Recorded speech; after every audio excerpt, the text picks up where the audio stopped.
Let's talk about the number one team in the country. Auburn 55, Missouri 54. This was a wild game.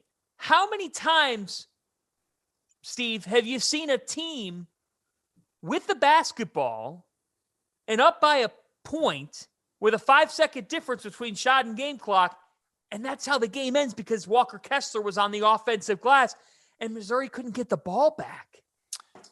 Yeah, I'm not here to say should have done this or should have done that. It's just that's just such a small margin for error in that window when it's 4 or 5 seconds to where, he let the ball go at 1 second on the shot clock. I think KD Johnson let the thing go.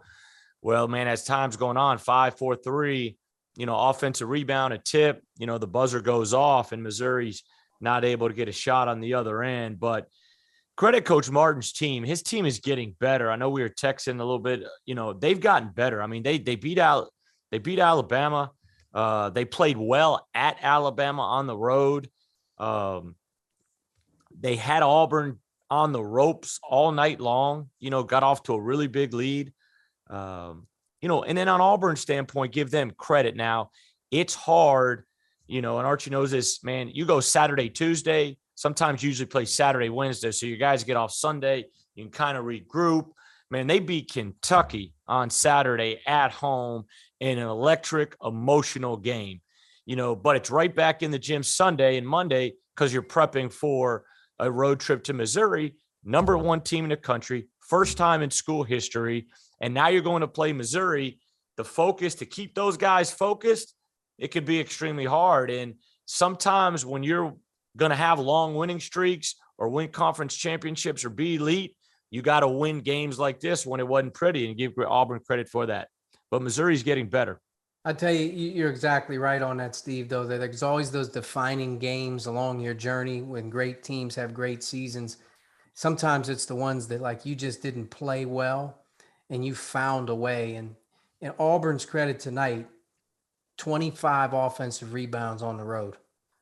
You know what I mean? I mean, they made up for 30% shooting, 21% from three. They got 25 offensive rebounds.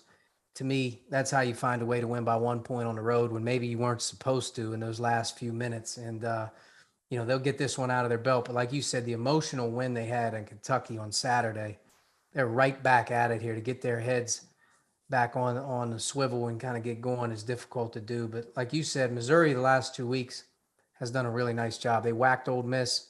They were right there in a very similar game at Alabama over the weekend, just like this one. And then they come back tonight. So, Missouri's improving, and at the end of the day, if they keep playing like this, they're going to find a way to knock off a few people.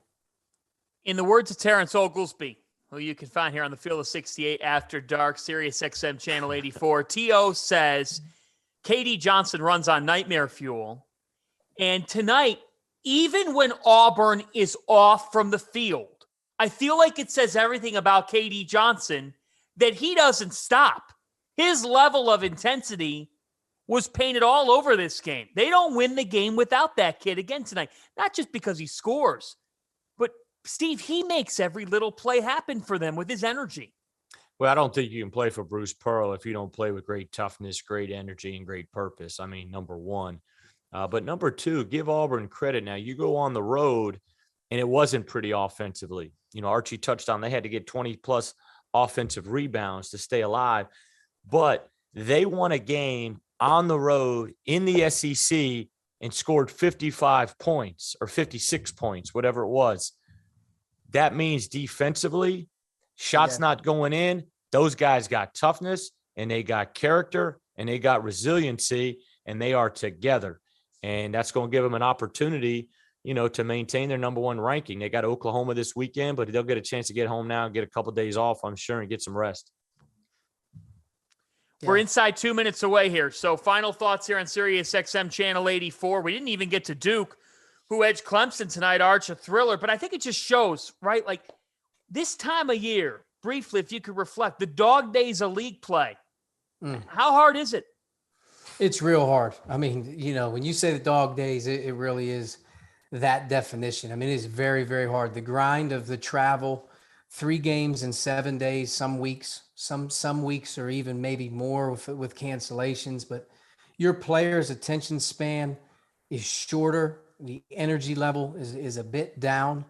And I think like as you head to February, you're kind of like one of two teams. You're one that is getting ready to kind of take a step back, that you can't fight through it, or you don't have really enough to get over the hump, or you're that other team that's sort of really, picking up that engine of steam as each week goes by. And I think we're here this weekend, but as you hit February 1st, you can sort of see the light at the end of the tunnel. Some guys can't, some guys can, but it's a hard month, January, very hard month. Coach Pro, I'm giving you 10, 15 seconds here. Final thought. Yeah, league play is different. Non-conference, you can go win certain non-conference games. You can win neutral floors. But you saw tonight, going into Illinois, Michigan State, that is a different environment than playing in a neutral site.